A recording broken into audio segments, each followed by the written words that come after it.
talking franchises here, bud. All right, well, what's up, guys? We're back again. It's the JCVD train, Daniel Ehrenberg, and over there, my compatriot, my brother in arms, Logan B. Adair. What's up, buddy? What's up, guys? I'm sorry I lost fantasy basketball and you guys are having to listen to this. Listen, Ross Beck, he gave us this franchise to do. He was the winner of fantasy basketball. Absolutely destroyed Logan. Oh, come on. Sorry. But I feel like he mostly wanted us to watch the last two. So every week I'm just like, all right, we just gotta get to those last two. That's like the oasis in the desert for me. Surely he loves the first one. Yeah, I think so. But I really think like he's into those last two. Yeah, well, I'm excited for the last two, but I love the first one. This is worth it, honestly, just for getting to watch that first one a little bit. Yes, but as someone who has seen the first one many times, this is really rough for me. Yeah, you hadn't seen any of these though, had you? I had never seen any of these 2, 3, and The Return. These are new experiences for me, not experiences I'm happy to have. Right, they're gonna go on a rewatch list, though. I assume for you to watch again. Never again. No, no. Okay. If I like those last two, this becomes a trilogy for me. All right, that'll be a fun trilogy. 1, 5, and 6. That's right. Sort of like Scream. Yeah, great trilogy. 1, 5, and 6. No, I watch 1, 2, and 4. That's my trilogy. Right. I like to create trilogies within a longer franchise. I did the same thing with Halloween when I was a kid. I used to constantly just watch 1, 2, and 7 as a trilogy. That's H2O. Yeah. Now there's 1, 2, H2O. Halloween. You can't even watch H2O anymore. If you want to watch yeah, you're right. There's but H2O doesn't connect to the other one now. So you have to like decide which avenue. It's sort of like choose your own adventure now. It's exactly like that. Yeah. Yeah. Okay. Guys, this week was Universal Soldier 3 Unfinished Business, which aired on the movie channel a month after the other one that we covered last week. And also The Return, which was released in August 99 in theaters, co-starring Goldberg, which I was very excited about. But he is not a strong actor, I would say. Oh, really? Completely disagree. I'd say the strongest actor I've ever seen. Oh, he's very strong. I agree with that. But what about this? He did a spear and a backbreaker, but not a jackknife power bomb. That's his move? Yeah. Yes. Wow. I was infuriated. As soon as I saw the spear, I was like, surely we're going to see the jackknife at some point. Never. All right. If James Wan was doing it, he loves to give wrestlers their finishing moves. James Wan? Yeah. What did he do it in? Remember the rock bottom Statham in Furious 7 through a table? That's right. That's classic and stuff. The camera flips. See, that's the Furious franchise, though, in general, though, because then in Hobbs and Shaw, Roman Reigns does the Superman punch to somebody. Well, they got the idea from James Wan in 7. Yeah, you might be right about that. Yeah. All right. By the way, can I give a shout out to Jimmy Boots' Letterboxd review? I thought it was so funny. What was it? For Universal Soldier 3 Unfinished Business, he said, I couldn't wait for them to finish this business. I thought that was so funny. Jimmy Boots, a classic, my friend. Yeah. I want to give a shout out to Mikey Graff, who said he's going to. I said on a podcast recently that I'm reading all the Marvel comics from the beginning. He said he's going to do it with me. Mikey, I think you still have my phone number. Give me some updates. I'm interested. Possible to catch up to you. He can't be doing it with you. No, but I'll have read all the stuff he's reading. So it's exciting. Right. Do you have a favorite? When he gets to it, he can be like, oh, this is Daniel's favorite one. I mean, it's the same favorites as everybody. Like Stan Lee's runs on Spider-Man and Fantastic Four, I guess. Basic. Yeah, I know. I'm a basic bitch. Leave me alone. All right. So let's talk about I got an obscure one. When you get to the Tales of Asgard backups in Thor, let me know. Those are good. All right. Okay. All right. How about that? Not so basic now. No. All right. Fucking Universal Soldier. Let's just fucking do this. Sorry, I keep swearing. My mom told me that she doesn't let my nieces listen to the show because I swear too much. I think the swear words are the least of their words. Probably. All right, so Universal Soldier 3 Unfinished Business. This was filmed simultaneously with part 2. So it's the same creative team. Jeff Wolno directing, and Peter Lenkov, the canceled creator of the Hawaii Five-0, MacGyver, and Magnum PI remakes on the writing team. There is no writing team. He is the writing team. And this came out or was aired on the Movie Channel October 24th, 1998. The previous one was September 26th, 1998. So this is like less than a month later. Amazing. Very Yeah. exciting time. Yeah. They filmed these in 42 days in the winter of 1997. And now all of their work has come to fruit. Yeah, and we get to enjoy it anytime we want. Yeah. You know what my favorite Letterboxd review of this was? What? I discovered this. It's kind of amazing. This is a review by someone named Keenan Tamblin Okay. on Letterboxd. He might be a Tamblin, or she, I think, actually. No, he. I can't tell. Like the might actress? might be a non-binary, but might be related to the Tamblins. All I right. doubt it. Well, but listen to this. All right. My dad worked on this movie when I was 8 or 9 years old. He got a call at 12 midnight that he was needed back on set. And because he hadn't prepared for that, he had no choice but to bring me along and let me sleep in his van while he went back to work. After 2 hours, he was sent home when they realized they didn't actually need him. For the longest time, I thought this had happened when he'd worked on the RoboCop TV series, but today he confirmed with me that it was indeed this piece of trash. His other tidbit of information was that Burt Reynolds showed up drunk to set every single day. Oh, yeah. And let me tell you, it shows. It does show. Yeah, I very much enjoyed that insider information. So Tamblin, they're in the Universal Soldier studio, 3. whoever his father is. Yeah, I don't know. Maybe there's other Tamblins that are behind the scenes, fellas. You're talking about Amber Tamblin? Well, because she has a dad, Ross Tamblin. Oh, might So be like him. it might be this whole family, like the Deschanels or something. Yeah, it's possible. Yeah, who knows? I didn't do any more research after I read that Letterboxd review, so that's what you get, guys. All right. So this film, I mean, let's just jump right into it. I don't have any behind the scenes information. No, We Bert already was covered drunk. it. We covered it last week, the development process and shit. So it opens with previously on Universal Soldier. Then we see Burt Reynolds. He's watching TV. Hitler's on there. I'm like, oh, good. I'm glad we're getting Hitler 5 minutes into a Universal Soldier I knew movie. you'd like that. Yeah, I mean, come on. You ever look at Hitler's IMDb page? Have I talked about this? Never. Really? Never have.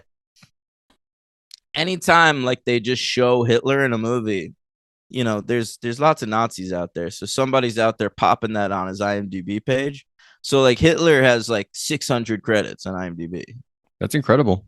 I know. He's one of our most prolific actors. Yeah, I'd say. Yeah.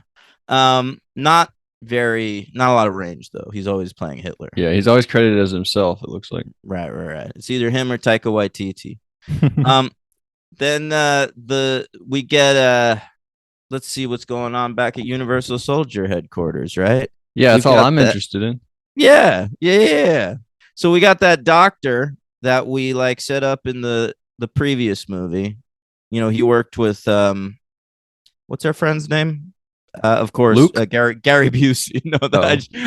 I just meant Gary Busey. Yeah, our friend. Yeah, our friend. So this actor was Richard McMillan. I wrote that down. Is that interesting to you? Sure, he was a good actor. All right. He died of thyroid cancer in 2017. So That's R.I.P. to the great Richard McMillan. He actually is in a lot of shit. Look, on his IMDb, his main credit is The Day After Tomorrow. You think Roland was like, let me see what they're doing in my movies. And then he hated them, but he was like, I do like the cut of that guy's jib. That's actually possible. Yeah. Maybe. I did like this guy. He's one of the better actors here. I agree. He reminded me a lot of this. I took a class.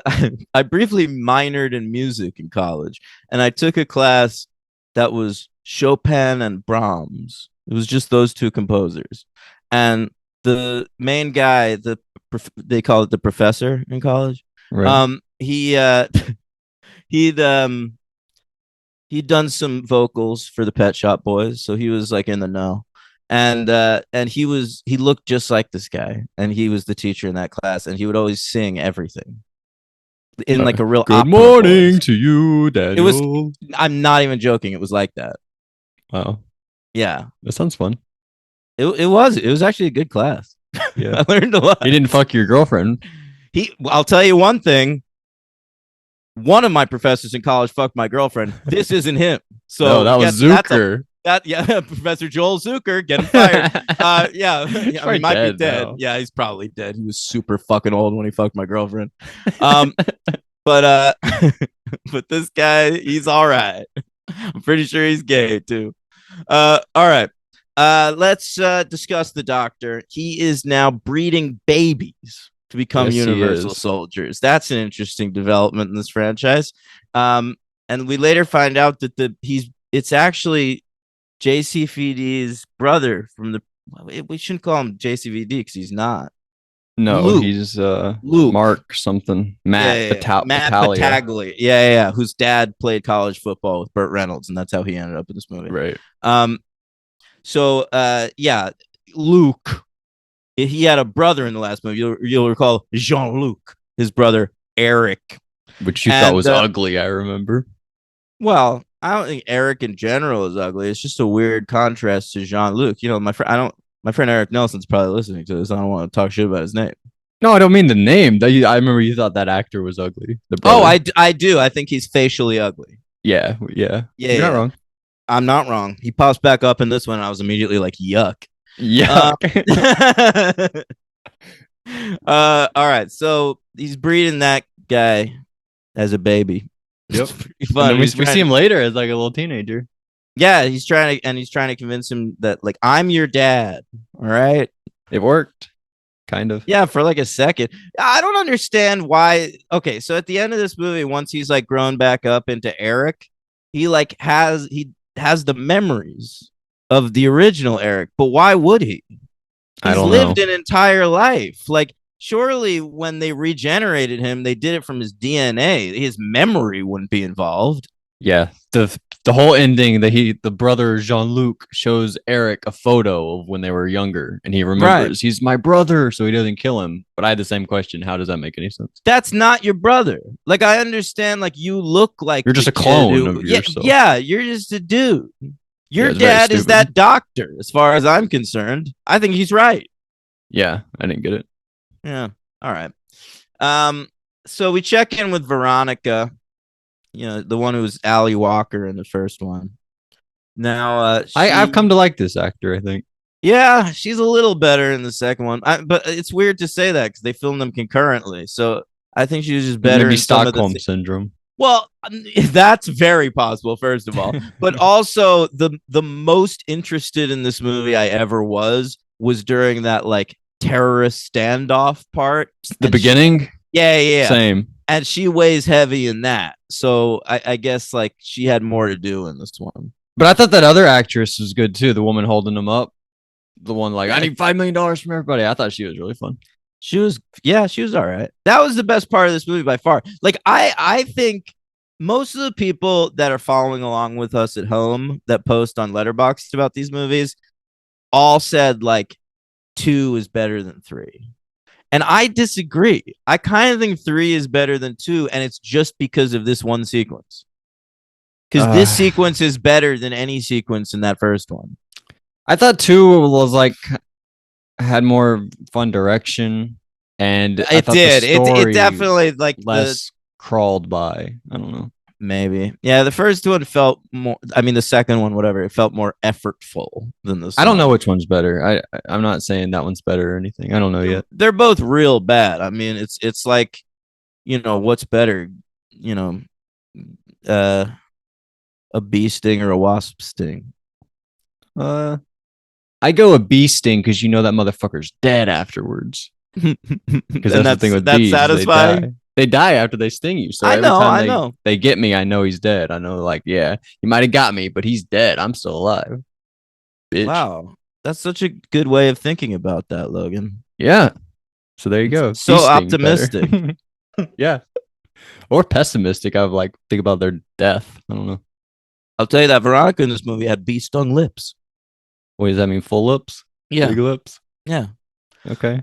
DSLs, they call it. Should I edit that out? No, you should That was definitely keep unnecessary. that. DSLs. All right. So Veronica, as it turns out, has an ex-boyfriend who's like still working at that TV network she was at. I liked CNA. him too, actually. He was fine. See, that's what I'm saying. This movie's a little better. This whole sequence was, yeah. Agreed. After this sequence, it's trash. Right. That was going to be my review. Like, just everything after this, just all downhill after this part. Yeah. I thought this might be the whole movie. And I was like, oh, we're going to do like a Dog Day Afternoon version. That would have been good. Like, all right. It sounds okay. But no, wasn't to be. So the ex is like this finance bro but he still trusts Veronica, even though she's wanted by the police. And they're at like a financial conference with like a bunch of rich people, right? Yeah. So we rob it and we ask for $5 million each from every person. They have to give her $5 million. Yeah. I mean, they're going to make out like bandits. And they like tell the police, like, we need $10 million. While they're off like trying to figure that shit out. They're getting money from all these guys. Yeah. Pretty good plan. All right. This features one of my favorite late 90s joke constructions. Okay. Where a terrorist goes, what is this? www.geek? Doesn't finish it. Never says the .com part. Just www.geek. That was enough back then. That was a high-tech joke to be making. www. We should do that. We should make jokes like that again. I think we should bring it back. We www.thefranchise. Go to it. Well, no, not to promote a website. Just to rip on somebody. Okay, I will. Like you read comics? What is that on www.nerd? Yeah, exactly. Whoa, Eric, look at this guy. www.ugly. Oh. Yeah, that's good. That's good stuff, man. They got to bring that back. They end up killing the ex. So he dies pretty quickly. On the news, like on live television. Oh, right. That's right. So they have Veronica deliver their statement on the news, so it looks like she's a part of the terrorist crew. And then they also cap the ex in the head or whatever. But I don't know if that was necessarily. I think it was just because she could because it was clear she was reading something. She was being forced to read something. Did people actually see that and think she was a bad guy? What you're not understanding is that this movie's really bad. Oh, so right. At one point, the terrorist tells her, like, see, they already think you're part of us because you're our spokesperson. But it was like she was like looking down at her hand reading. Yeah. No. I understand that us watching it, we know for sure that but the movie asks you to ignore that. To ignore that and believe that the cops think she's a terrorist. All right, so we'll just go with that. Yep. I had to. I was forced into it. Right. Mm-hmm. By Ross Beck. Yeah, and Jeff Woolnough. All right, so Jean-Claude Van Damme. What is his name? Luke. Sorry. Yeah, come on. I wrote in my notes. I wrote him every time as JCVD, even though he's not. So Luke is somehow able to sneak into the building, even though it's flanked in every direction by like a million cops. He's able to get in there. And he climbs up to the party and he finds a busboy in a dumbwaiter and he takes his clothes and pretends to be a busboy. Okay. That's right. But then we find the busboy and we realize that Luke is the fake busboy. Okay. Which is another absolutely insane thing this movie is asking you to accept, because this is a huge party in like a giant ballroom. There would be like 12 busboys. Yeah, I didn't actually think about that, but you're right. That would not be the only one there. You wouldn't think anything of this. Yeah, they were like, he's not the busboy. And the guy's like, how do you know? because we found the real busboy. And I'm like, Yeah, it was what a huge the party. fuck? There's like 4 of them at least. Where are the other busboys? That's what I want to know. Great call. Yeah. Thank you. All right. So, that plan doesn't really work, unfortunately. No. So how's that end up? They get He out. gets really hot, so we go stay at a gas station. But then the guy realizes like these are the people that were on the news, so he calls the police. How about the Holocaust subplot of this movie? Yeah, what's going on there? They set up this subplot about how Holocaust survivors are gonna get to split some gold bullion that they like found in Nazi vaults. And it doesn't really go anywhere. It's just sort of a subplot in this movie. Yeah, I don't even fully remember that, I guess. Well, I'm always tuned into the Holocaust. right. Yeah.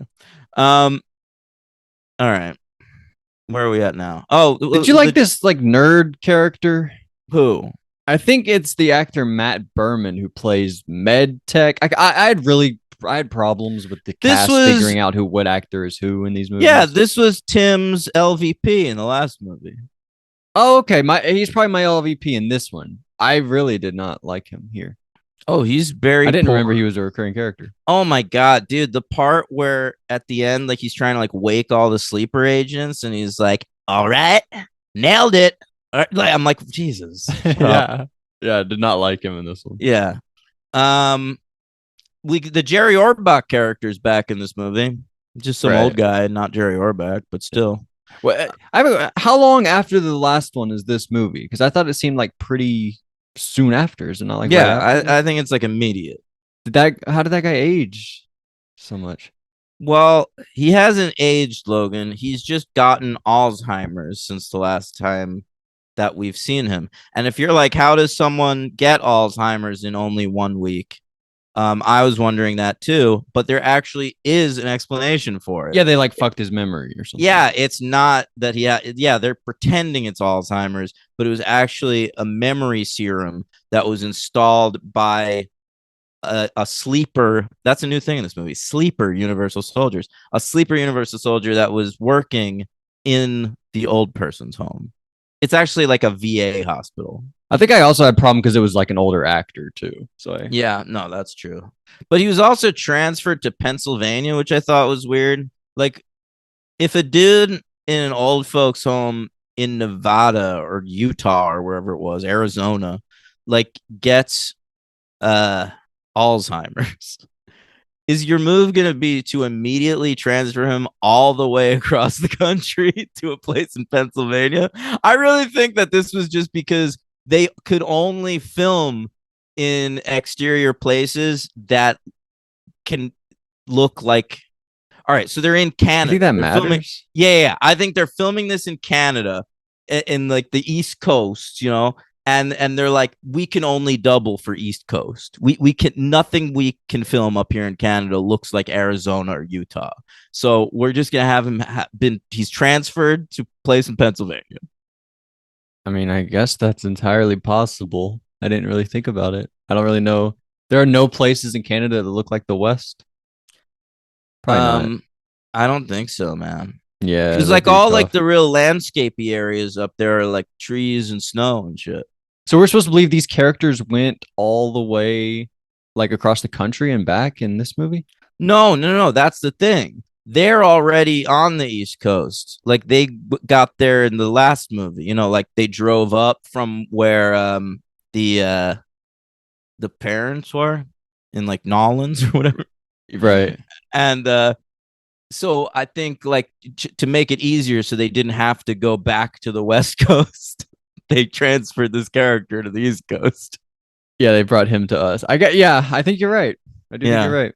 There was another weird moment too where they asked like where this character had been transferred to, and they're like, it's a hospital in Pennsylvania, and they immediately assume he's a doctor there, and then like they're surprised when it turns out he's a patient.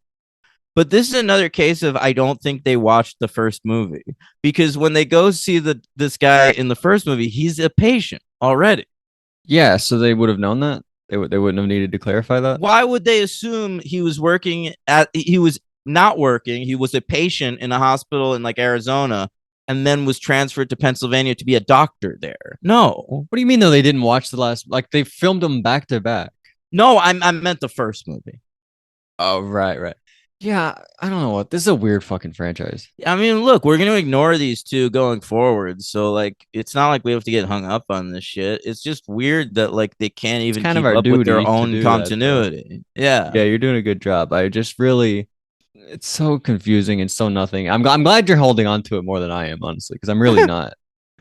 Yeah, I feel like you perk up for the action and I perk up for weird continuity errors. Yeah. All right. So at the VA, we meet this character that's supposed to be really likable. You know, in these two TV movies, they hook up with like randos just for like a couple scenes here and there. Mhm. And in the first one, it was that dude who was like singing that song, like the hitchhiker guy. Yeah, your favorite. Yeah. But in this one, it's this character that's supposed to be really likable, but who I immediately hated. All right. We first meet him. He's this one-armed guy in the VA. He works there. And he's wearing a Confederacy t-shirt.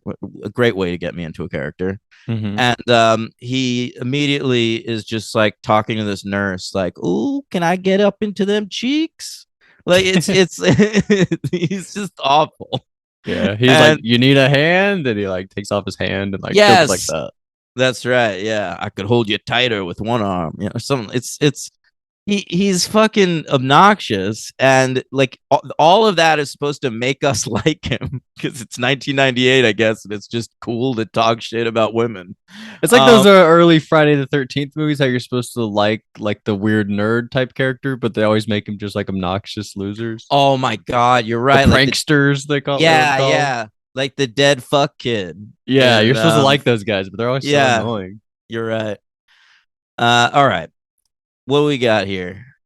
I don't know. The All right, brother so comes back. They to life. save that guy, and we're supposed to be real happy about that. Oh, at least that guy. Yeah, he lived at least. Yeah. Oh, we learned something very exciting about the Burt Reynolds character.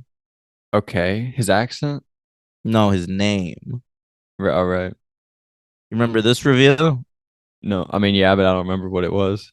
All right, so we find out that Burt Reynolds he's the deputy director of the FBI or something, CIA, one of them, and his name is Gerald Risco, and that's what GR stands for in the Universal Soldiers call letters.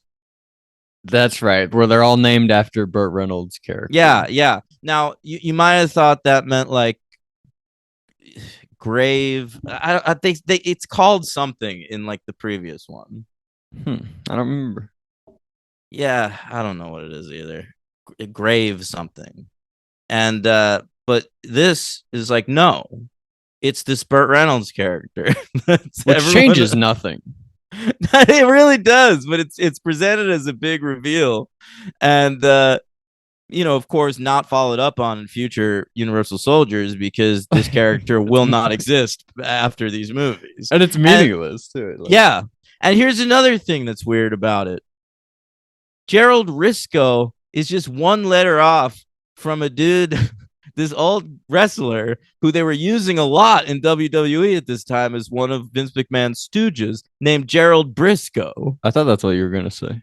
Yeah. So you can't just take a letter off of a real person's name. I agree. What the fuck is that? And they're into wrestling because we get in Goldberg. Well, these aren't the same people making the movies. Not even the same producers. Oh, okay. Yeah. So I don't know. I was very confused by that. Everything about that was confusing to me. Yeah. All right. And then they find Eric. Like Eric's barely in this movie. He's just in the last like 10 minutes or something. So he like sacrifices himself to save his brother, even though they were never brothers and he shouldn't have memories of him.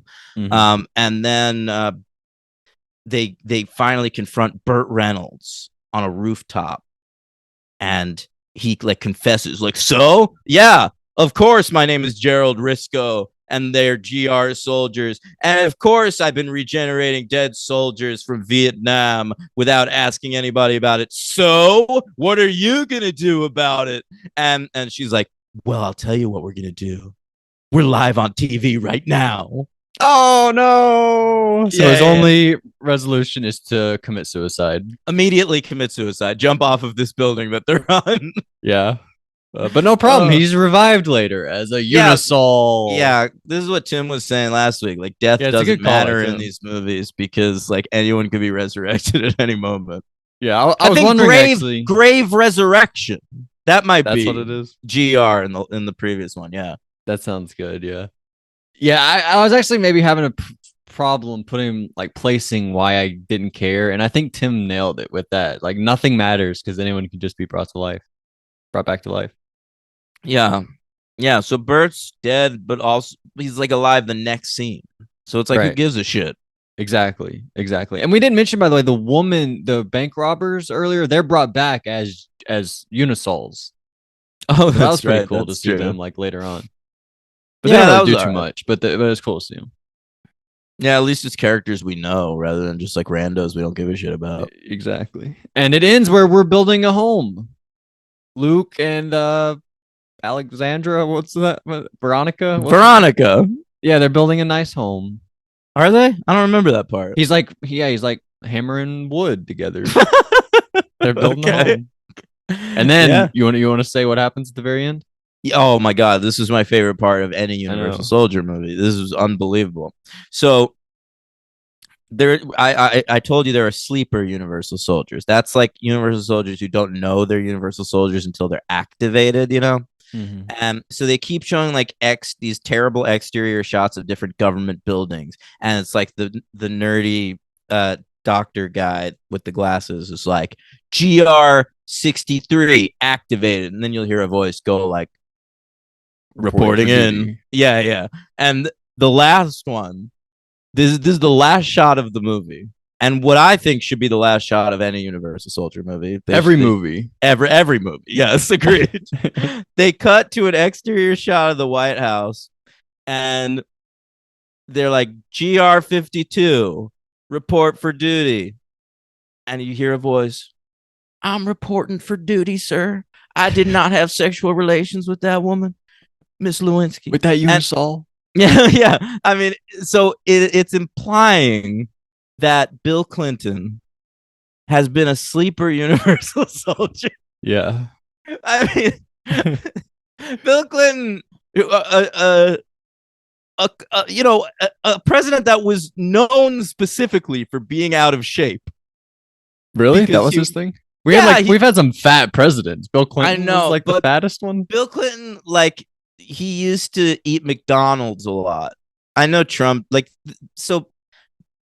Like, Taft died in a bathtub and we couldn't get him out, right? I'm just letting you know, like, now it's normal because of Trump. Like, Trump has normalized everything. So it's fine if a president just like eats like shit and their favorite movie is Bloodsport. But back then, like, presidents were still supposed to be like classy dudes with a little decorum. A little so, respectable. Like, yeah. So Bill Clinton was like spotted eating at McDonald's a few times. And so a lot of people ripped on him. There's a great Saturday Night Live sketch with Phil Hartman as Bill Clinton in a McDonald's, just like eating a million burgers. It kind of makes me respect Bill. He can eat whatever he wants, and he has time for McDonald's still. You better believe he can eat whatever he wants. I like the number 4 with fries. Eaters ain't cheaters. Whoa, eaters ain't cheaters. Yeah. What does that mean? It means if you eat pussy, that's what I thought that meant. Then it's fine to cheat. Wow, I never knew that. Yeah. Well, I don't think it's true, but that was no, definitely not true. But that was Clinton's view of things. Okay. Did he actually say that? Is that a quote of his? I don't know. Where do you get that from? Honestly, Comedy Bang Bang, and I don't know if they're referencing something real or if they made it up. That's the crazy thing. There's no way he said that. There's no way. But like, you don't know because there's all these like tapes of him like talking to Monica Lewinsky. Eaters and cheaters. Come on, there's no way. He put a cigar in her pussy. We know that. Okay, eaters. That's so funny though. reporting for duty. It's so fucking weird. Why was he not? You made the joke he should have been GR69, right? But why was he not his president? Wasn't he like 42 or whatever it was? 43. I don't remember what he actually was. That I didn't write that part down. Okay, but I didn't notice it being like a reference to anything. Yeah, they all seem random to me. Yeah, I don't think I said the thing about GR69. I think that might have been Tim. Oh, I thought that was your Letterboxd review. That was Tim. That might have been Tim. Yeah. Yeah, my Letterboxd review was just the last shot of this movie implies that Bill Clinton is a sleeper Universal Soldier. So I guess I'll be thinking about that for the rest of the day. And indeed, I was. Yeah. Okay. All right. What do you give this movie? I mean, a 1. Yeah. Yeah. Yeah. But I'm ranking it ahead of 2. I'm doing that. I might too. For the terrorist part, the Burt Reynolds jumping off the building part. But Busey, what about Busey? Busey in the second one, he's severely missed in this one.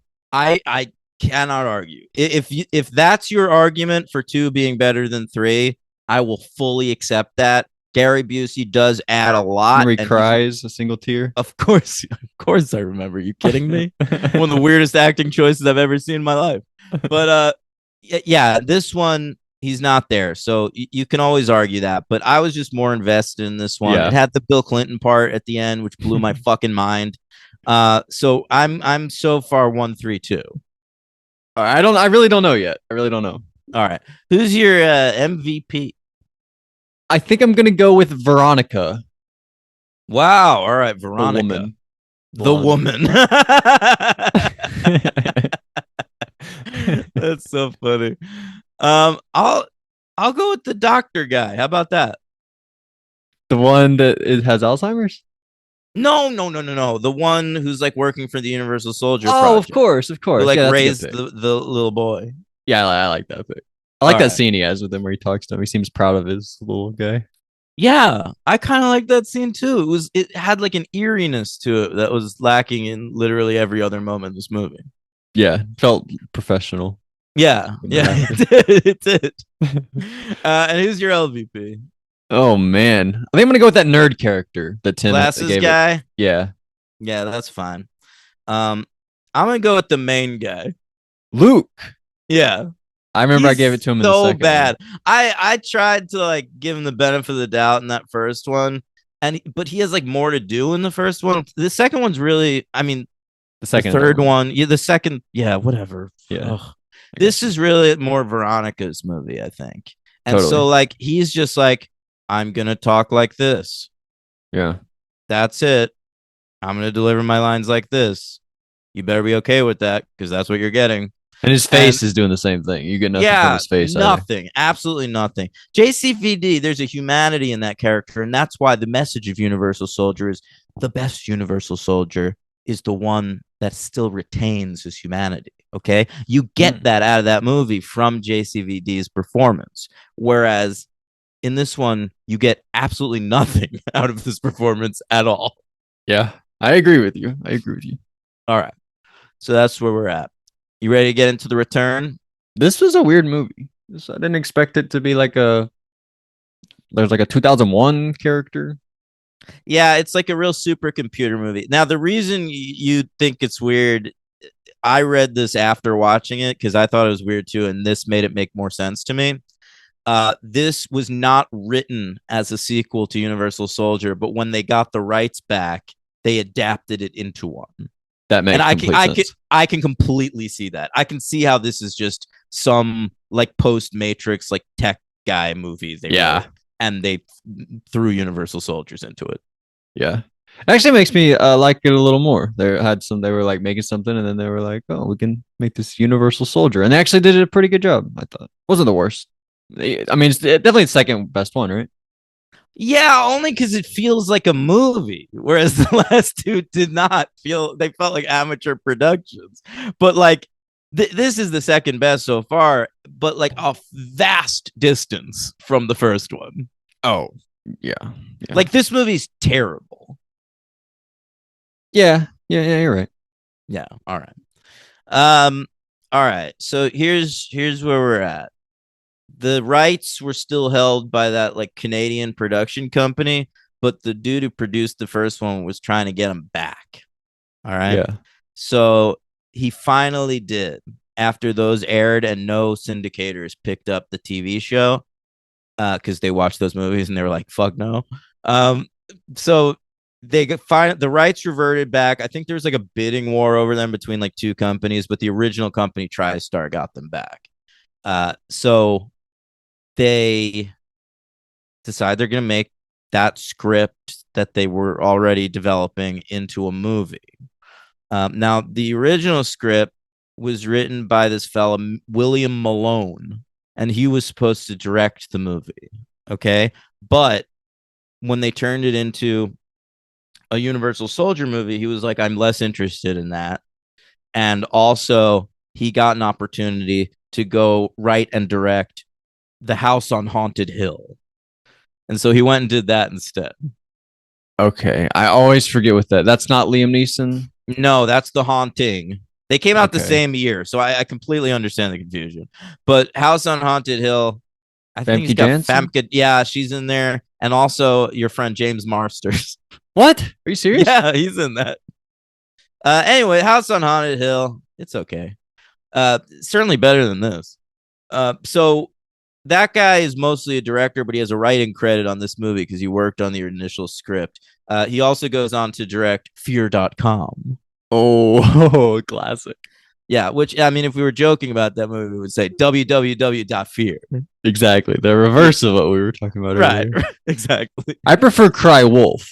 I actually never saw Fear.com, but I feel like it's Cry underscore Wolf? Yeah, it's probably similar to Cry underscore Wolf, but I prefer that one. Cry Wolf is a lot better than Fear.com. I will say that. Like, they're both bad movies, but Cry Wolf, I mean, it's got like John Bon Jovi. He's like a rapist professor. Is that right? That's right. Well, I don't think he's a rapist. No. I mean, he has sex with one of the students, but aren't they like are they at a college or is it a high school? I believe it is a college. It might be like a prep school. It's not like our normal high school. I know that.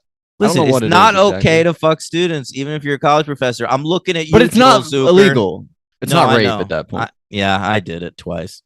Oh, really? You were the teacher? I didn't know that. Yeah, I was a professor for a couple semesters. Oh, you were the professor. You were the guy. Yeah, I hooked up with two of my students. Right. I knew that. But it was after. I wasn't a professor anymore. That makes it okay, right? Yeah, sure. Thanks, buddy. Okay. So the other writing credit on this movie is John Fasano, who I fucking love. Really? Yeah. He got a lot of work as a script doctor in the 90s. He worked on like Die Hard with a Vengeance, but he like doesn't have credit on any of those movies because he just like wrote drafts and shit. But the way this guy started in Hollywood is he wrote and directed these two heavy metal themed horror movies in the 80s, both of which I love. Okay. The first one's called Rock and Roll Nightmare, and the second one, which is even better, is Black Roses. Guys, if you're a real horror hound out there and you like random horror movies from the 80s and you've never seen Black Roses, do yourself a favor. All right. You know what this guy also wrote? Yeah, something we've covered on the podcast. Okay, what's that? Another 48 Hours. He has a writing credit on that. And I wanted to point out for you, just because you're obsessed with Buffy. This is what I was going to talk about. Okay. Yes, he does have a writing credit on Darkness Falls with Emma Caulfield. Yes, Anya. For anyone who doesn't know. All right, so you were pumped by that? Yes, I was. That was a favorite of mine when I was a kid. I know. By the way, that one's an hour 26 minutes. This guy barely makes movies. Because this movie is like an hour 22 or whatever. Yeah, you're right. This movie, by the way, that was such mercy. You know, like I turned this movie on, like real bummed I had to sit through it. And then I saw hour 22 and I was like, I can do that. And the first one was like an hour 34 or something. So I know. We're killing it. Yeah, these are short movies. So we need to hire a director for this this particular franchise movie because William Malone left to do House on Haunted Hill.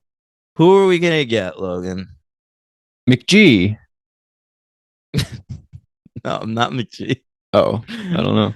Yeah, we get this guy Mike Rogers. I think his name's pronounced Mike. It's spelled like microphone, like MIC, short for microphone.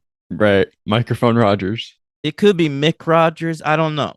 No, it's But Microphone Rogers. Microphone Rogers. I like that. So the way this guy, this is his first feature film. So where did he come from? Why did we hire this guy to direct a movie? Well, I'll tell you, Logan. Mm-hmm. He was Mel Gibson's stunt double. Just in general, not on anything specific, just in everything. For 25 years, from Lethal Weapon all the way up through like 2003 or 4, like when he got canceled for a couple of years. This dude was Mel Gibson's stunt double, and he also doesn't really look like it. Well, listen, he is. Okay. I'm just saying. Yeah. Sorry. That's okay. He also, after a while, Mel started giving him assistant director credits on his movies. So he had like a second unit direction credit on Braveheart. And that's how I'm pretty sure that's how he got this gig. Jesus Christ. All right. I see. It's like the only thing he did, though. I mean, because he started getting more second unit work and like stunt coordination. I saw that he won a Screen Actors Guild Award for his stunt coordination work on Hacksaw Ridge. That's very cool. There's like a not really a official petition, but there's been a lot of talks over the past few years about doing a stunts Oscar, like best stunts. I think they should do.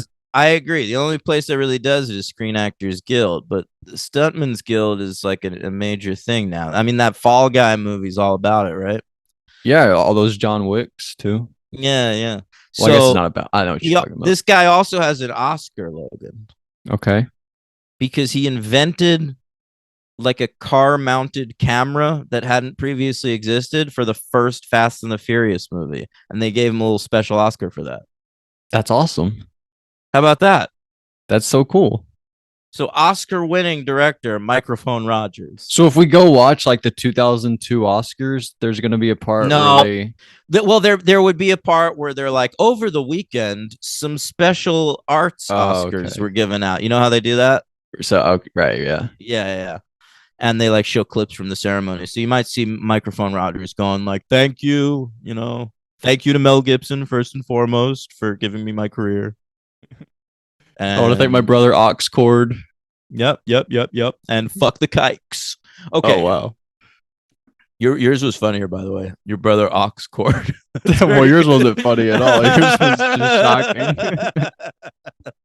Well, I don't know. You work that closely with Mel, I think you're probably gonna walk out with some opinions. Yeah, you're right.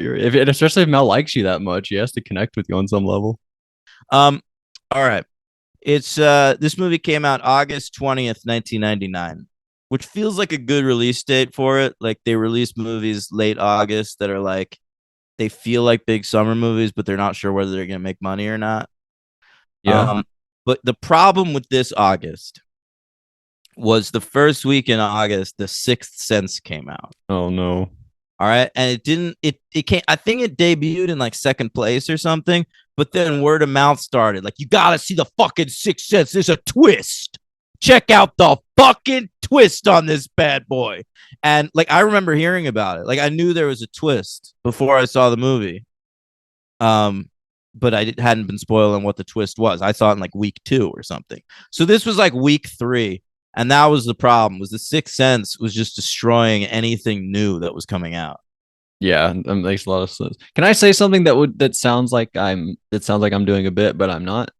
Mm-hmm. It sounds like a Logan type bit, but it's really not.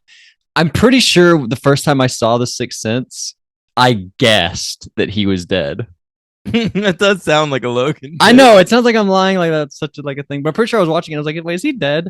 And then it was dead. I like how I made sure to call it the twist, and Logan's just straight up. He's fucking dead in that movie, guys. If you ain't seen it, guess what? He's fucking dead. But yeah, I was like, but then afterward, I kind of questioned, like, did I know that? And I still don't know if that was like implanted in my brain that I already knew that ahead of time or not. Yeah, it's hard to know. Look, I saw it in Yeah. theaters, and I know for sure I didn't guess it. I was like shocked by the end. But it's the kind of movie you can convince yourself that the twist is obvious because it feels obvious when you rewatch it. Really? I feel like every time I've rewatched it, I've thought he does such a good job making it not obvious. Yeah, but there's like that scene with the wife and the I in thought the that's where I think that's well done. Where you it think she's is by what herself. it is well done. But when you're watching it the second time, it's like, oh shit, yeah, he's obviously dead. Yeah, I think There's that door he can't get into with the red handle and shit. I think I just know. I just realized more that no one's really talking to him, except for the Yeah, lady. and that's weird. Very weird. Imagine no one else would talk to you except for one person. Yeah, and he's a little boy. Wait, am I dead? You're the only one that talks to me. What if I realized I was dead? That's hell for me. Is nobody will talk to me except for a little boy. I think that'd be heaven for you. Hey, what? I don't know. I don't know. All right. So it came out August 20th, 1999. Had a budget of $45 million. I don't know where that money went. But it only made $10.7 million Oh my at the God. box office, and that's why this is the final theatrically released Universal Soldier film.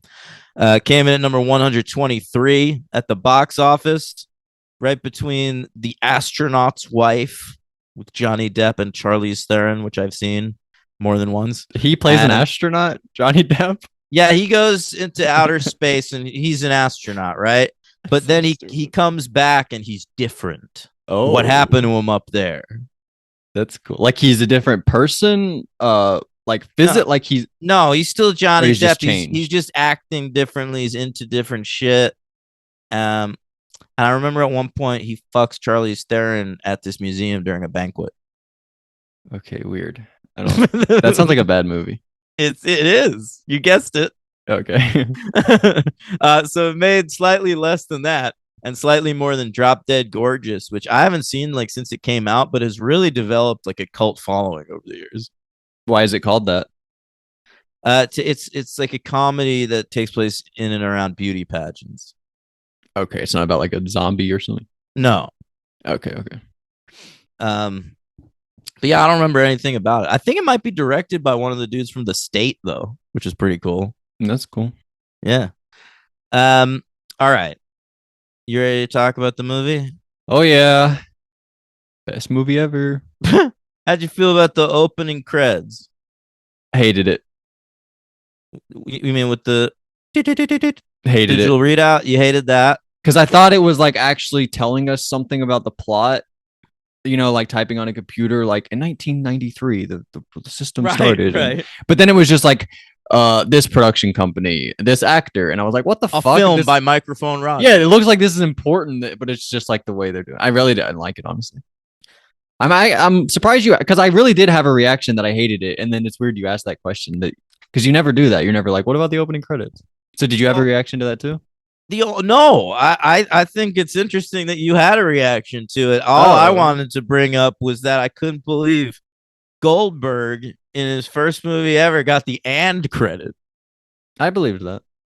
But it should have been "and introducing." Oh, and Goldberg. introducing. Yeah. Yeah, that would have been good. Then he could be on our future podcast and introducing. No, that's not a podcast I ever want to do. I've always said that's a great idea for a podcast. If anyone listening wants to do it, I'll be a guest.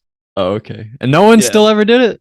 I thought somebody did do it. Someone said they were thinking about doing it, but I don't think it ever materialized. So listen, this is the the premise, and you call it "and introducing," okay? And you go to you only cover movies with an "and introducing" credit, and then you discuss that film and how the career of the person who was being introduced panned out.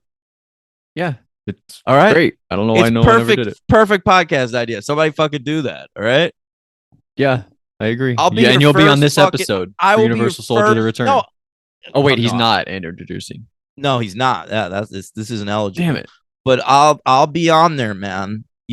I'll do Halloween first episode. Isn't that and introducing Jamie Lee? I'll do the soldier's daughter. A soldier's daughter never cries, and introducing Lily Sobieski. Wow. I don't know if How I about want to hear that? you talk about Lily Sobieski. Oh, you do, baby. I don't think. I Oh, want that's that. why we got to cover the Glass House on this show. Can we talk about the reality show from 2012? Yeah, if you want. All right, sweet. I watched never it. watched that. Oh, I saw the whole thing. Damn, I love like one season and out reality shows though. I have Yeah. fond memories of a bunch of them. Remember, I told you recently about that dating show that tried to be like a dating app? Right. What was that called? Curbed, I believe it was called. Curbed. Did you Hosted curb by your Terrence enthusiasm? J. Oh wow. No, Terrence J. I didn't. My enthusiasm was through the roof, baby. Yes, yeah, still is. Yeah. I All feel like right. I was gonna say something. It Sorry. doesn't matter. Keep going. Did you know Goldberg wasn't their first choice? No. Big Show? Listen- He would have been good. Listen to this fun fact. They offered the role to Stone Cold Steve Austin. I was joking. All right. Yeah, that's good. And they offered $55,000 to do it. And what happened was his agent never told him he got the offer. Okay, Ju- why? Just assuming he wouldn't want to be in this piece of shit. All right. Mhm. But Stone Cold was furious about this and complained to Vince McMahon. Okay. And now Goldberg, his agent brought him the offer and managed to negotiate him up to $250,000 to make this movie. What a win. All right. So listen, Stone Cold Steve Austin, definitely a better wrestler than Goldberg. Goldberg, better agent. Yeah, much better agent. Holy Yeah. shit. He Insane. quadrupled his money, and Stone Austin, Stone Stunning Cold Steve Steve. Austin, Stone Cold Steve Stunning Austin. Steve, he Sorry, calls him. Stone Cold didn't even get the offer. I know. Yeah, Jeez. we're mired in the early '90s. We're 92 guys. on our sister so- show, the Sunday Night Wars. So Right. he still knows Stone Cold is Stunning Steve. Ah. Oh wow! All right. Should we do the Condemned next? Just go right into his franchise. No, No. not next. Is Randy Orton in the Condemned too? Who is it? I believe he is. Yes. That'd be really fun. Yeah, the Viper, the Apex Predator. Do you think he does an RKO in that movie? He has to. Yeah. I The RKO is a little bit like the Stone Cold Stunner, right? But you don't kick him in the shins. Well, the Stone Cold Stunner is like a jawbreaker, whereas the RKO just brings you face down into the mat. But it is like a backwards pulling down maneuver. I agree with that part. Yeah, they're more horizontal in the RKOs. The Stunner, they just like go down and come back up. That's right. That's right. You're right, but it's the similar maneuver. Similar maneuver, gang. Yeah. All right. So this film, because it's late '90s, it opens on a jet ski chase. Jet skis were real fucking cool in the late '90s. I think they're still cool. I fucking agree, dude. My parents had these friends. I don't even remember if they were friends or maybe just a drug connect or something.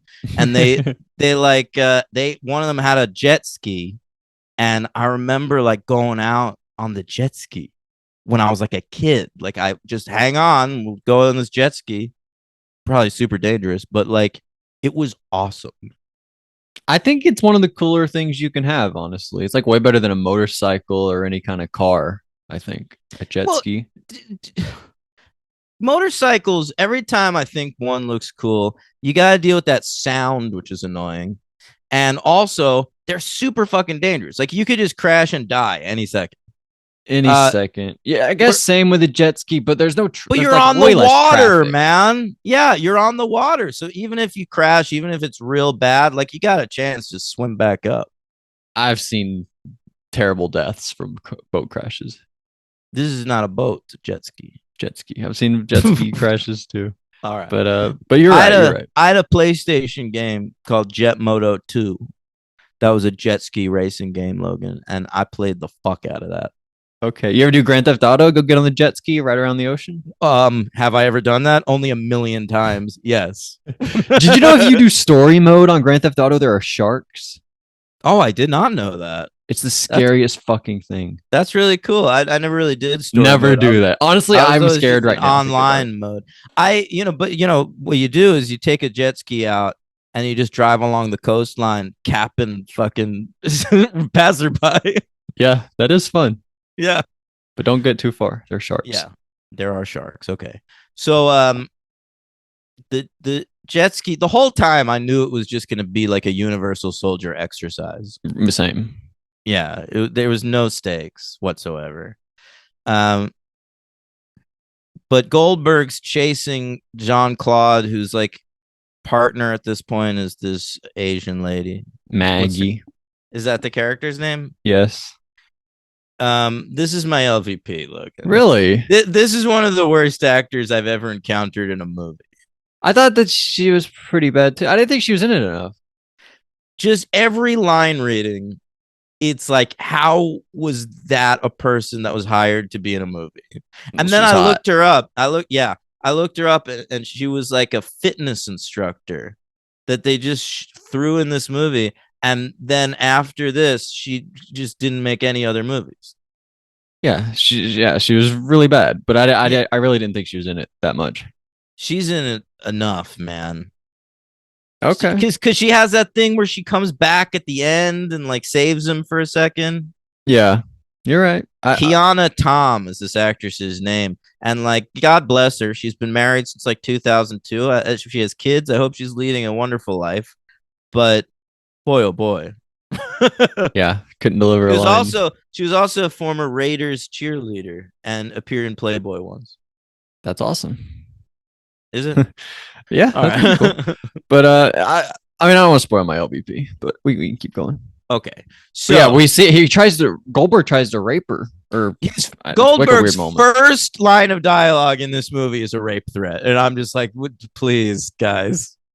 But it was like a fake rape threat, right? I didn't understand what was going on. Like, you think it's real, but then it turns out it's all simulation. So, was that even real? No, I think he was just hitting on her, and his way of doing that is to threaten rape.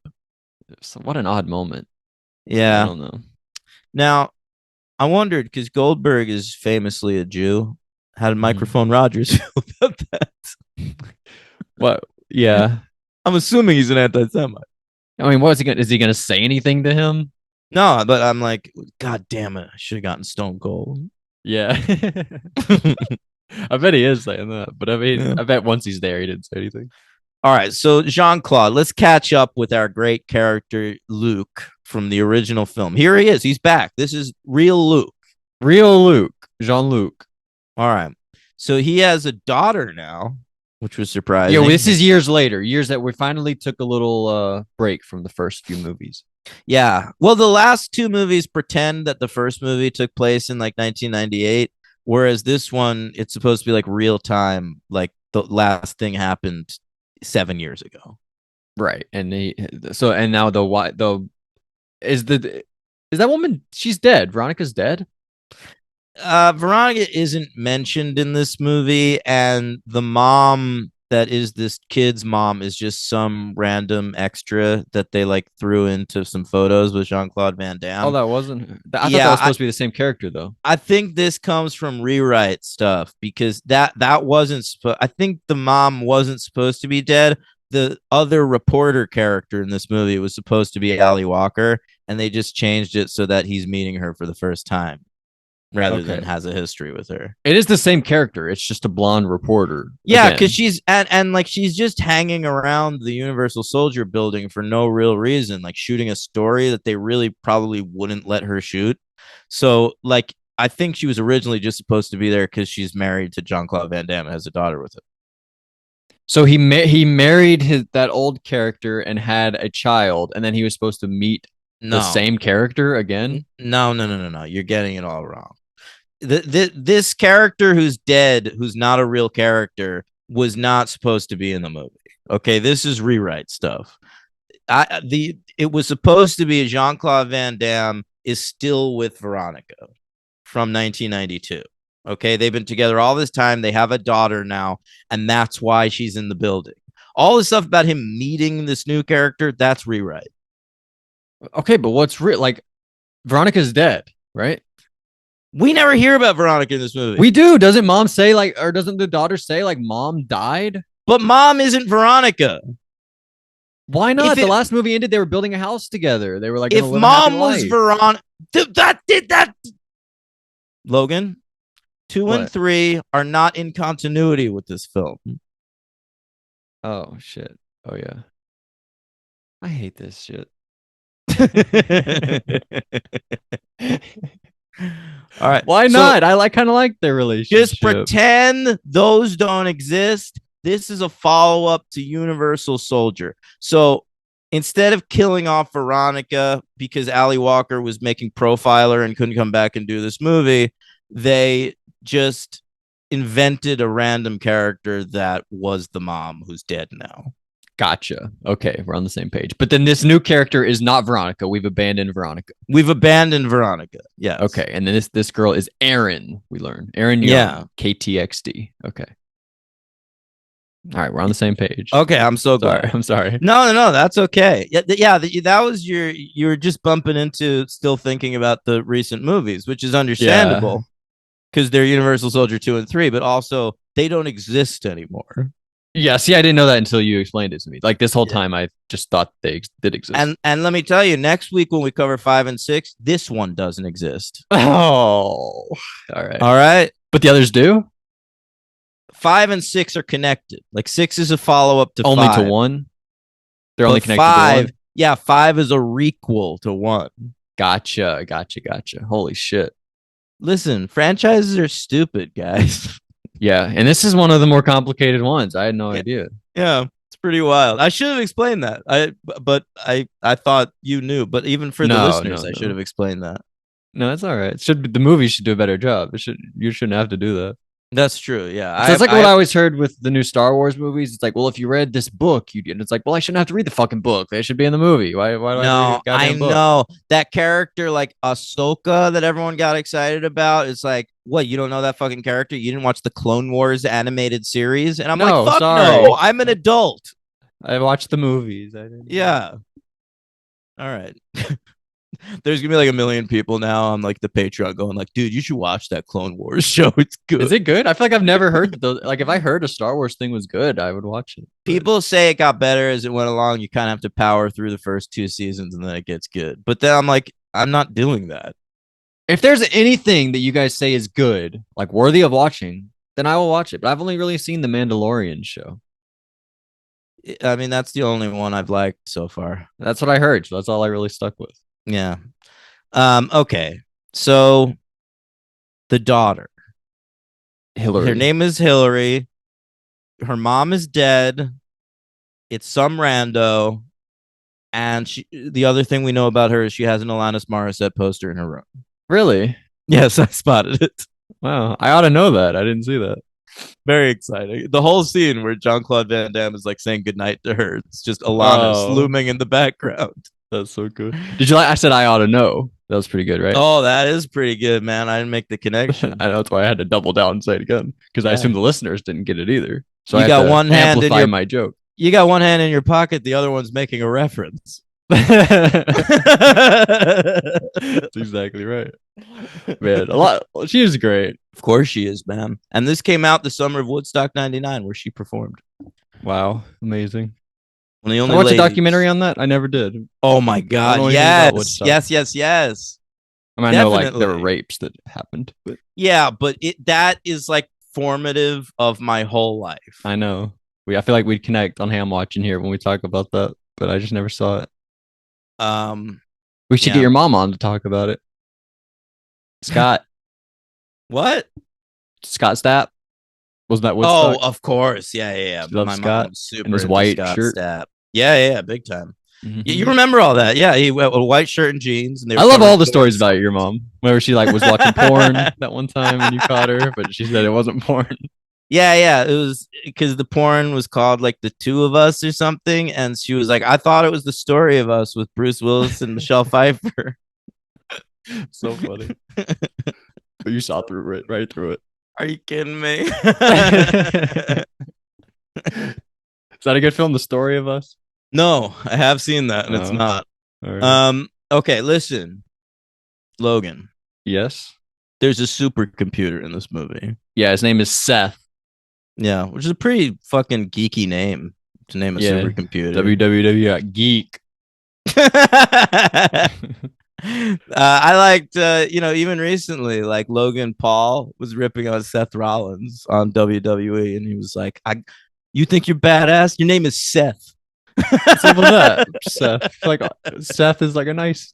What about person Seth name. Cohen? But Seth Cohen, I feel like that's the most iconic Seth, and he's a nerd. Or Seth But Green. Seth, those are cool guys though. I like both those guys. I like both those guys too, but they're dorks. I had a friend in high school named Seth. In middle school, he was cool. Was he Worked with a Jewish? guy at Domino's once. His name was Seth. He was all right. All right. Well, listen, I got no problem with Seths. I'm just saying, like, this is supposed to be like some fucking super badass, and I Well, don't think Hal, is that Seth- any better? Hal? I do Hal, think not Hal Hal? is better. Yeah, I think you're right, actually. All right, Seth, but I don't know what it stands for. It's in all caps. Seth. Yeah. It's an acronym or something, but we never find out to what. Yeah. Super extra time. Super extra tight. home. Oh, I don't know. super extra tight hole. Oh my god, It's gross. that is gross, dude. I'm sorry. I'm That's editing all that right. out. No, don't edit anything. Anytime I say edit, that means I'm not editing it out. That means Okay, I'm good. amplifying the joke even Great. more. All right, Seth. He's a supercomputer. He's pretty much raising Jean-Claude Van Damme's daughter, as far as I can tell, because when they're out on that jet ski chase, like she's off getting like schooled. Like she's at school, which is getting taught by the supercomputer. Yeah, basically. All right. But pretty quickly, shit goes wrong with this supercomputer. We got Xander Berkeley in this movie. He plays like the supercomputer's inventor and like technician. And we're told right away something's happening. He says, "There's a storm in the cube." And I wrote that down because it might be the most meaningless line of dialogue in any movie ever. I like that. There's a storm in the cube. That's what does cool. that mean? I'm gonna say that every day though. I'm gonna wake up. There's a storm in the cube. There's a storm in the cube. And like somebody even like after he says that is like, what does that mean? And he's just like, it's too complicated. Like you wouldn't get it. Yeah. I like that. Yeah. So I love Jean-Claude Van Damme here. He's like, well, if there's a storm in the cube, let's just turn off the computer and then turn it back on. And I'm like, that is the move. No. Right? No, it would just make it angry. No, but that you reboot it, right? It might not have a storm anymore. Yeah, I guess you could try. So Is that what they do?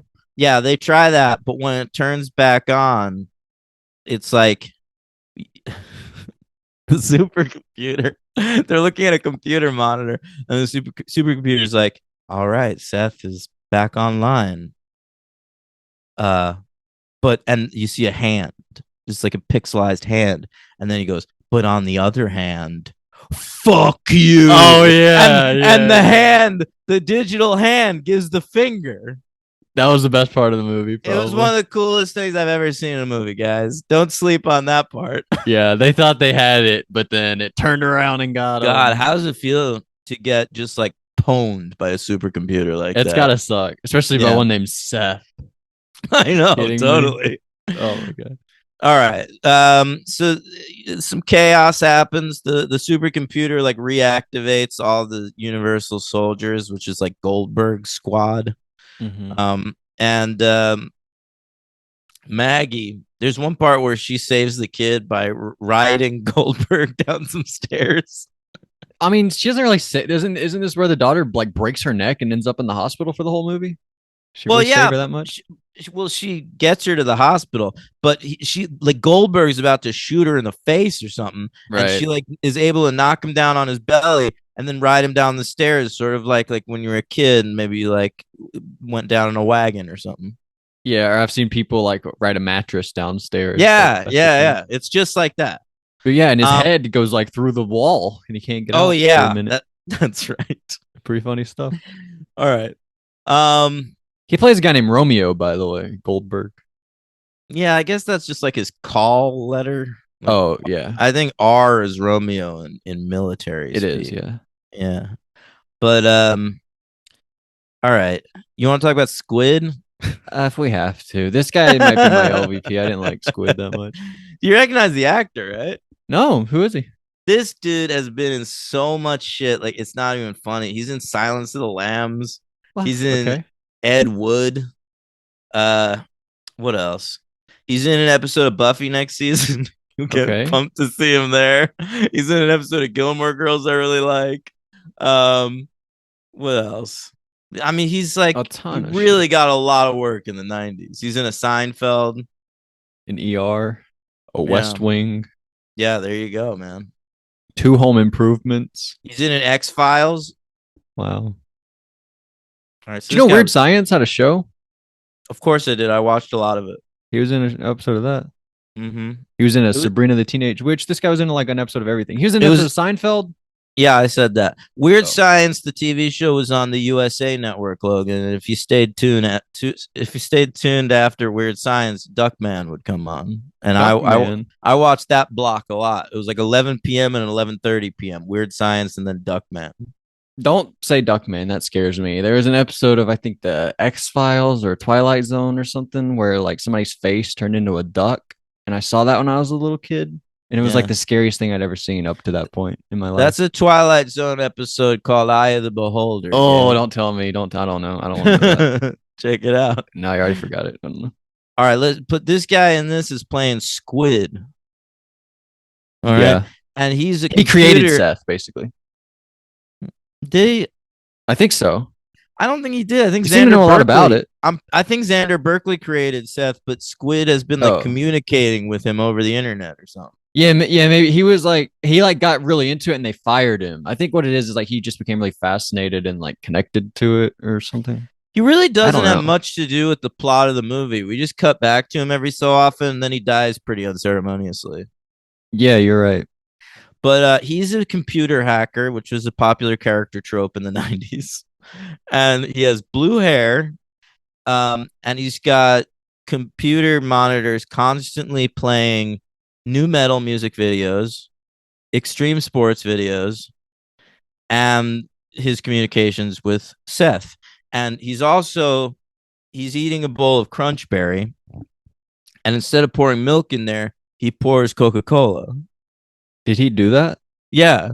Oh my god. All right. And yeah, then on LVP. top of the Coca-Cola, he adds like just sugar. that is so stupid. I know. Why would somebody do that? He's a very stupid character. I mean, did you notice when like Jean-Claude like knocks on his door later in the movie? He like gets on this like motorized bike and just rides it like 3 feet and then gets off Yeah, and answers the That was door. pretty funny. That was a good move. But the Coke in your cereal, what do you get out of that? Does he enjoy that? Is he doing I think it for he the just bit? loves sugar. He's just like he's a guy who's always on, you know? Then just eat cereal with milk. You'll get a lot of sugar out of that. I depending know. on what the. That's so stupid. This guy's extra, bro. Yeah, I don't know. All right, so whatever. Seth recreates himself as a universal soldier, a super universal soldier, he says. Right, pretty good. And it's Michael Jai White from Spawn. And he's the dude who's been doing the voice of Seth the whole time. So Yeah. now you can just see him. Yeah, it was like Vision, right? Oh, yeah, right. Because Paul he had done the Bettany. voice of Jarvis in the previous one. That's Thanks. right. Yeah, you're right. It's sort of like that. All right. It was so cool though. He was like imposing figure. I liked him. Good voice. Yeah, Yeah. and good physically. Possible MVP. Not probably Yeah. JCVD, but he's good. All right, so JCVD escapes with this like reporter who's the new character now, not Ali Walker. Aaron. Aaron, right? And they go to a strip club. Now, apparently, there's a famous strip club in Texas that's owned by the late Pantera guitarist Dimebag Darrell. Wow, Dimebag Darrell owns this one. Yeah, how about that? Yeah, that's pretty cool. So we get a lot of boobs, and I thought about Tim. You know, he's probably so pleased. Finally, boobs. Yeah, you're right. This was shocking though. I didn't expect to see boobs. There But were a bunch of fucking yeah, there were like boobs, and 15 they were naked like women. giant fake ones too. Yeah, a lot of them. Yeah, most of them. The weird scene here. Yeah. And the reason they're in a strip club, Logan, is because Jean-Claude Van Damme saw on 60 Minutes that strip clubs are connected to the internet. They need to get on the internet. So he goes to a strip club. It's a Such a successful weird- trip, though, isn't it? I know. No, he finds a computer that's connected to the internet and he's able to like get past the guards and shit. Is that But, real? like, I think they imply that there's like a little secondary business back there where they're doing like cam girls and stuff. Oh, But I never heard of that. Jean-Claude just I never did either. I think it's bullshit. But he goes back there and he uses their computer. I just thought it was so weird. Like of all the places you can go to try and get on the internet. I think it was just so they could shoot a bunch of naked of course women. it is. Of course it is. But that's insane. It is, yeah. It made no sense, but it worked. So I what do I know? I really thought, yeah. So I don't know. After this, they like converge at the hospital where Seth kidnaps the daughter. I like that woman that was hitting on our friend Aaron, though. Oh yeah, I didn't know what that was about, but that was a fun scene. She wanted to give her a lap dance. Yeah. But then they just got into a conversation about men. Yeah, it was probably the most interesting scene of the whole movie. Yeah, it was just sort of out of place. It was, you know what? It was nice at that point because, like, once like the supercomputer goes bad, which happens like 15 minutes into the movie, it's basically all action after that. And so it was nice to just get a little like conversation scene. You're right. I actually thought the first like 15 minutes was kind of well paced with Seth and like when it finally going crazy. I thought it was like pretty well done. My problem with this movie is I never was able to connect the Jean-Claude Van Damme from this movie to the Jean-Claude Van Damme from the original movie. Like, I just don't believe, like, he seems to imply that the Universal Soldier project has been like co-opted by the normal regular people government. And so now it's like morally right somehow, even though they're doing the exact same shit they were doing before. And so like he's like working there as a trainer. And I'm like, this is a dude who like escaped the Universal Soldier program and like fought the battle of his life to like get a reporter to like shut it down. And now he's just like working for them again. You become the thing you hate most. I don't know. To me, it just felt like a rewrite. Like that character had to be working for this company, so they made Jean-Claude Van Damme working for the company. Yeah, I think they just kind of pick and choose what they go back on. They just do whatever they want. Yeah, but it was frustrating for me because I love that character and he's such like a well-drawn character in the original. Like, not even joking. Like, he's a complicated character. We know a lot about him. And it, like the version of him in this movie just never like jibed with me from the previous version. My problem, I think, with the guy is I just the most I ever liked him was whenever he was a real guy fighting off Dolph Lundgren in the war, and then ever since then I haven't liked him as much. Which I guess is not there. Like that's the character. Like he's turned into a robot basically. But I know, but like this is like 7 years later. He's supposed he has like gained some humanity. No, he is different, like a more normal person, and he has like a daughter and shit. I just don't understand. Like, this seems like a character that is seeking a happy ending. Isn't that like you? Well, sometimes, but in this movie, he's just mired in this shit again. Yeah, and guess what? I'm sure it'll happen again and again with the next two films. So we'll see, man. We'll see how it goes. Yeah. All right. So anyway, did you like when Goldberg tries jumping in the back of a truck, but they move the truck, and then he says, "Oh shit." Yeah, I really hated the thing where there was like a motif where every time like he would outsmart Goldberg, you'd cut back to Goldberg and go like, "I really hate that guy." Yeah, you like that? He's that putting him. Like he's putting him over over 5 times. He's putting him over. Jesus Christ! He's selling his moves. Yeah, something the real Goldberg never did in real life. Really, he's bad at that. He's terrible at that. He wants to win everything. Oh yeah, big time. It's funny. When did we get him, Goldberg? Late, like 98 or something. Holy shit! So he's very new at this point. Yeah.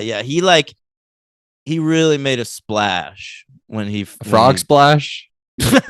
No, he would never go to the top. Yeah. All right. I don't know. What else do you have to say about this? Well, it's the whole thing. Seth needs like a code, and the only person with the code is Luke, right? Right, JCVD. And does he give him the code at the end? Probably not, right? Well, he does like a Mortal Kombat fatality, like a Sub-Zero fatality, where he like freezes Seth and then kicks him into Of pieces. course. Yeah. That was awesome. I mean, it looked kind of stupid, but it was pretty fun idea. It did look stupid, man. And I'm like, they had $45 million to make this movie. That Mortal Kombat movie from 1995 probably cost right around the same number. And like the freeze shit in that movie, which also looks bad, by the way, looks way better than this. Yeah, I thought it looked noticeably poor. There's one room they go in and they fight in, and I thought the lights were cool. They had like these blue type neon lights. I thought it made the room look Oh, cool. I know exactly what you're talking about. Yeah, I took note of those lights as well. That's probably my favorite action scene.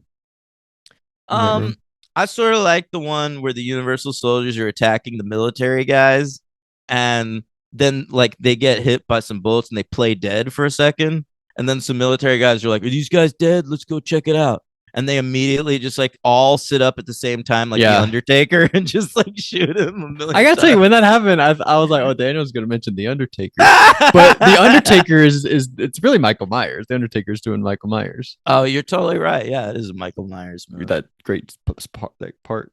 We didn't mention that the head of the military for like this organization is Daniel von Bargen, who was like he worked with George at the Yankees on Seinfeld. Really? You didn't recognize him? No, I didn't recognize him. Yeah, this dude's in a ton of shit. Maybe I should rewatch Seinfeld. He's in The Faculty too. Wow, amazing. Yeah, great actor. Died of complications from diabetes. Oh, Jesus. Yeah. I read that I think he tried to kill himself too, but he didn't die.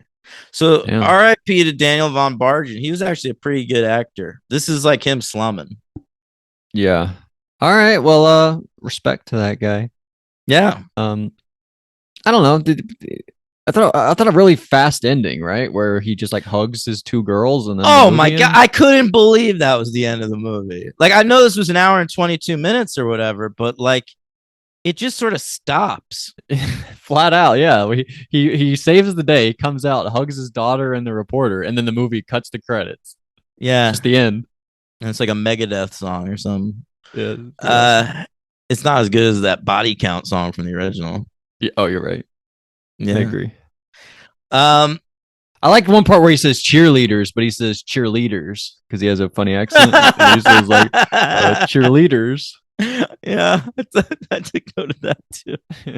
What do you give this? Do you have any other notes you want to point out, like the cheerleaders? Not really. I don't think. Okay. No. I think this 2. It's better than the other 2. I'm giving it a 1. I'll go 2. That's fine. I'm giving it a 1, but it's the actors were better. I would say significantly better than parts 2 and 3, even though it's still a 1.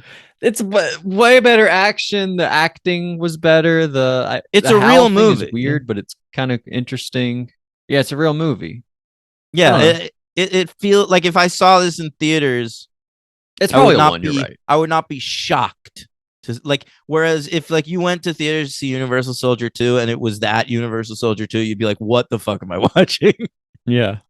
I think you're right, but I'll comparing it to the others, I think I'll go to that was more a thing you and Henry did where you would judge the movies based on the other ones. You were like, this is a 5 because it's like the best in this franchise. I think that was a thing. And now you guys don't do that as much. I backed off that a little bit. Yeah.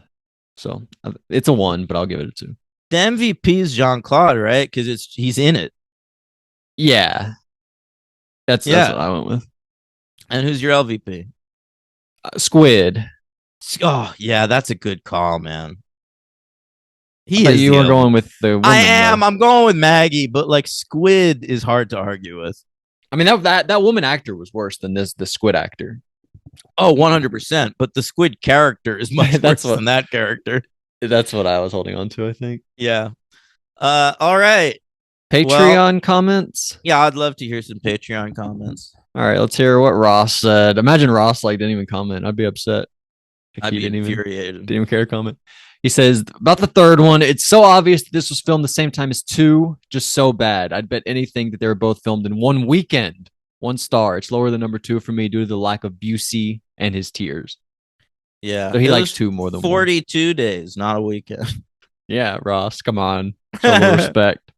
And then he says about the 4th one, honestly refreshing after suffering through 2 and 3. You can tell the budget was higher and you actually see some familiar faces. JCVD's back, and that's enough to bump it up a star.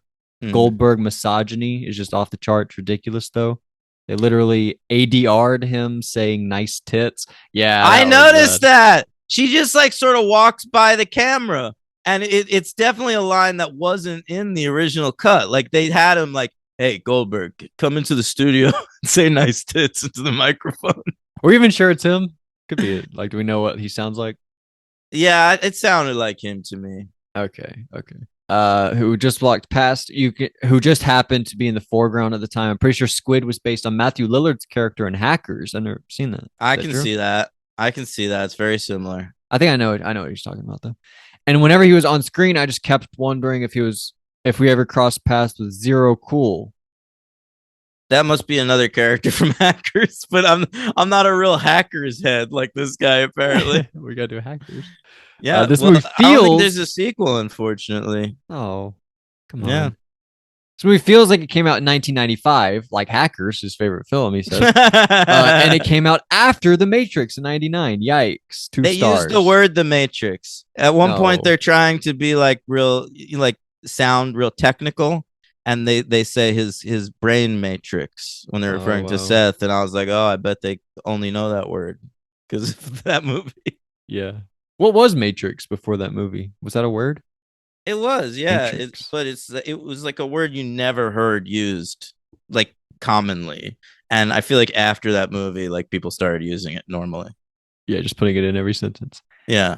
I do feel a little guilty. I had no clue 2 and 3 were both so terrible, but I'm hoping 4 cleansed your palates enough to properly enjoy 5 and 6. Yeah, I hope so, man. I mean, listen, if I don't like 5 and 6, you're never recommending another franchise. He will if he beats everybody in fantasy basketball. I guess you're right. We gotta stop Ross next All right, season. Next season, I'm gonna really pay attention every day. Yeah, and double down when you're playing Ross. Try as hard as you can. I will. He says, Tim, if you made it this far, you finally got the boobs you so desperately desired. You earned them, buddy. We all did. Wow, great call, Ross. That is hilarious. Josh Merlis says, loved hearing you guys chat about Battlestar recently. I just binged the whole thing on a whim. 4 seasons, 3 films, 3 web series. Holy shit. You don't need to watch all those films, by the way. Really? Those are supplemental. We'll do it. He says, Jane Espenson is all over it. Talk more. She writes a bunch of eps. What's talk more mean? About Battlestar, I would think. What is it? I've never seen it, so you'd have to talk more about it. Well, I think maybe he's pitching it as the follow-up to Buffy. Oh, goodness. All right, I don't know. He says, hey, this is Josh again. He says, hey, you guys were wondering about whether you can call a movie she or her like you do with a ship. I can tell you that in German, it's der Film, so it's masculine. TV shows are die Verneschendugen. I love you reading this. So they're feminine. Podcasts are also masculine. So movies are boys and television shows are girls. That's right. That's interesting. Who knew? Besides Josh.